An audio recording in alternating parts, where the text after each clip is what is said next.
À l'aube du 28 février 2026, le monde a changé. Sans aucun avertissement, des centaines de missiles de croisière ont commencé à traverser le ciel du Moyen-Orient. Les images satellitaires montraient des éclats simultanés en de multiples points stratégiques, des avions de chasse ont décollé de bases militaires et de porte-avions déployés dans le golfe Persique.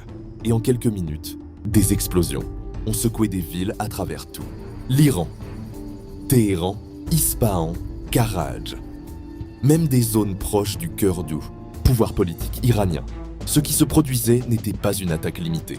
Ce n'était pas un avertissement symbolique. Ce n'était pas une opération clandestine conçue pour envoyer un simple message. C'était le début de l'une des offensives militaires les plus importantes de ces dernières années. Une opération conjointe des États-Unis et d'Israël contre le régime iranien. Et derrière les gros titres urgents, derrière les déclarations officielles soigneusement rédigées et derrière les images saisissantes qui ont envahi les réseaux sociaux, il existe des questions que presque personne ne pose. Car lorsque l'on analyse ce qui s'est passé avec calme, lorsque l'on sépare l'émotion des faits et que l'on observe la séquence complète, des détails apparaissent qui ne s'accordent pas totalement. Et ces détails pourraient révéler quelque chose de bien plus vaste qu'il n'y paraît à première vue. Aujourd'hui, nous allons analyser quel pourrait être le véritable motif des attaques des États-Unis contre l'Iran. Et ce que nous découvrirons pourrait complètement changer la narration que nous entendons. Tout a commencé par une opération d'une ampleur et d'une précision considérable. Les États-Unis et Israël ont lancé des frappes simultanées contre des installations militaires, des centres de commandement, des systèmes de défense aérienne, des usines de missiles, balistiques et des complexes stratégiques liés à l'infrastructure du régime. Les cibles n'étaient ni aléatoires ni improvisées. Chaque impact semblait répondre à une planification minutieuse. Les missiles ont atteint des installations profondément protégées, certaines situées dans des zones éloignées des frontières et défendues par plusieurs couches de systèmes anti-aériens. Pour exécuter une opération de cette nature, une réaction rapide à un événement ponctuel ne suffit pas. Elle exige un renseignement avancé, une infiltration numérique, un espionnage prolongé et une logistique complexe coordonnée pendant des mois, voire des années. En quelques heures, certaines parties du pays sont devenues partiellement injoignables. L'accès à Internet a chuté dans plusieurs régions. Les communications internes ont été interrompues. L'espace aérien a été fermé. Vu de l'extérieur, la sensation était claire. Quelqu'un avait actionné un interrupteur stratégique soigneusement préparé. L'Iran a réagi presque immédiatement. Des missiles et des drones ont été lancés contre Israël et contre des bases militaires américaines réparties dans différents points du Moyen-Orient. Les sirènes d'alerte ont retenti dans plusieurs villes. Le conflit n'était plus une menace hypothétique. Il était en cours. Mais ce qui a réellement surpris de nombreux analystes, c'est l'ampleur et la coordination de l'offensive initiale. Car une opération de cette taille ne s'improvise ni en quelques jours ni en quelques semaines. Et cela nous conduit à la première grande question.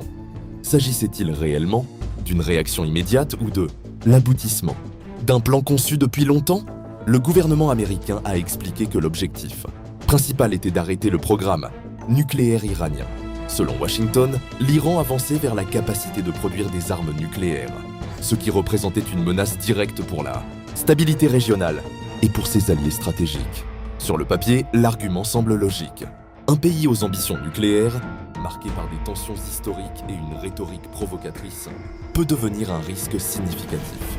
Cependant, le programme nucléaire iranien n'est pas un phénomène récent. Depuis des décennies, il fait l'objet d'inspections internationales, de sanctions économiques, de négociations diplomatiques et d'accords signés puis rompus. Il y a eu des pactes multilatéraux, il y a eu des promesses de supervision, il y a eu des périodes d'apaisement et des moments de tension maximale. Alors une question inévitable surgit, pourquoi maintenant ? Qu'est-ce qui a précisément changé en 2026 qui n'avait pas changé au cours des 10 ou 15 dernières années? Certains rapports évoquent des avancées techniques dans l'enrichissement de l'uranium. D'autres parlent de renseignements classifiés jamais rendus publics. Mais le manque de transparence alimente l'incertitude. Et lorsque l'information est incomplète, le vide se remplit de spéculations. Pour mieux comprendre le contexte, il faut regarder au-delà des laboratoires nucléaires et observer la carte dans son ensemble. Il existe un point géographique susceptible d'expliquer une grande partie de la tension accumulée. Un étroit corridor maritime par lequel transite environ un cinquième du pétrole mondial. Le détroit d'Ormuz, Une bande de mer relativement étroite qui relie le Golfe Persique à l'océan ouvert, située entre l'Iran et Oman. Chaque jour, des millions de barils de pétrole traversent ce passage stratégique. Si ce détroit était fermé, ne serait-ce que pendant quelques jours, l'impact sur l'économie mondiale serait immédiat. Les prix du pétrole pourraient s'envoler. Les marchés financiers réagiraient avec une volatilité extrême. Les chaînes d'approvisionnement subiraient des retards. Les pays dépendants des importations énergétiques feraient face à des pressions internes. L'Iran a insinué à de multiples reprises que, en cas de conflit direct, il pourrait bloquer ou menacer cette route maritime. Cela fait du détroit d'Ormuz une pièce centrale de l'échiquier géopolitique mondial. Garantir la sécurité de cette voie n'est pas seulement une question régionale, c'est un enjeu qui concerne la planète entière. Certains analystes soutiennent que le conflit ne peut être compris uniquement sous l'angle nucléaire. Ils avancent tant que l'énergie, le commerce et l'influence stratégique jouent un rôle tout aussi déterminant. Car celui qui possède la capacité d'influencer le flux énergétique mondial détient un puissant levier de pression internationale. Un autre élément qui a attiré l'attention fut la nature de certaines cibles frappées. Il ne s'agissait pas exclusivement d'infrastructures militaires conventionnelles. Des impacts ont également été signalés sur des centres de commandement directement liés au sommet du pouvoir politique. Cela modifie la signification stratégique de l'opération. Frapper le leadership ne consiste pas simplement à affaiblir des capacités défensives. C'est tenter d'altérer l'équilibre interne d'un pays. En stratégie militaire, cette approche est souvent désignée sous le terme de décapitation du régime.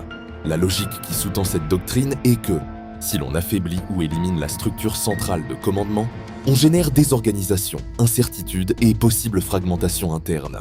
Après les frappes, le président américain a fait des déclarations, exhortant le peuple iranien à remettre en question son propre gouvernement. Ce message n'est pas passé inaperçu.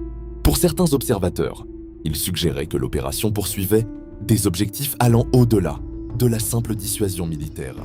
Une autre question cruciale surgit alors. S'agissait-il uniquement d'empêcher une avancée nucléaire ou également de tenter de reconfigurer le paysage politique interne de l'Iran? Pendant que ces interrogations s'accumulaient, le conflit a commencé à montrer des signes d'expansion possible. L'Iran a lancé des frappes de représailles contre des objectifs associés aux États-Unis dans la région. Des groupes alliés dans différents pays ont commencé à se mobiliser. Les tensions ont augmenté en Arabie Saoudite, aux Émirats Arabes Unis, en Israël et au Liban. L'histoire récente montre que les conflits au Moyen-Orient restent rarement isolés. Ils s'entrelacent souvent avec des rivalités existantes et s'amplifient par le biais d'alliances croisées. Une étincelle locale peut se transformer en crise régionale si plusieurs acteurs aux intérêts superposés interviennent. Et dans ce scénario, des puissances mondiales observent attentivement chaque mouvement. La Russie et la Chine entretiennent des relations stratégiques avec l'Iran, non seulement par affinité politique dans certains forums internationaux, mais aussi en raison d'intérêts économiques et énergétiques. L'Iran possède de vastes réserves de pétrole et de gaz naturel. De plus, sa position géographique en fait un nœud important dans les projets de connectivité et de commerce eurasiatique. Si l'équilibre interne de l'Iran est significativement modifié, l'impact ne se limite pas à ses frontières. Il affecte des corridors commerciaux, des accords énergétiques et des alliances diplomatiques.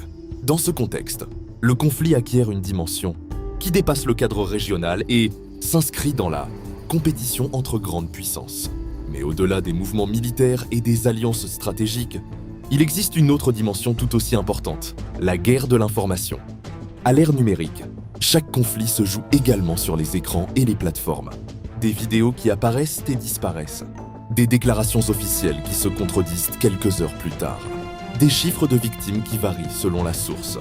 Des narrations qui rivalisent pour s'imposer dans l'opinion publique mondiale.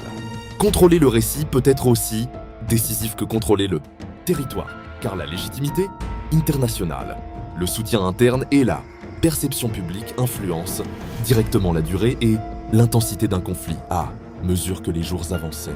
Les marchés financiers ont commencé à refléter la tension.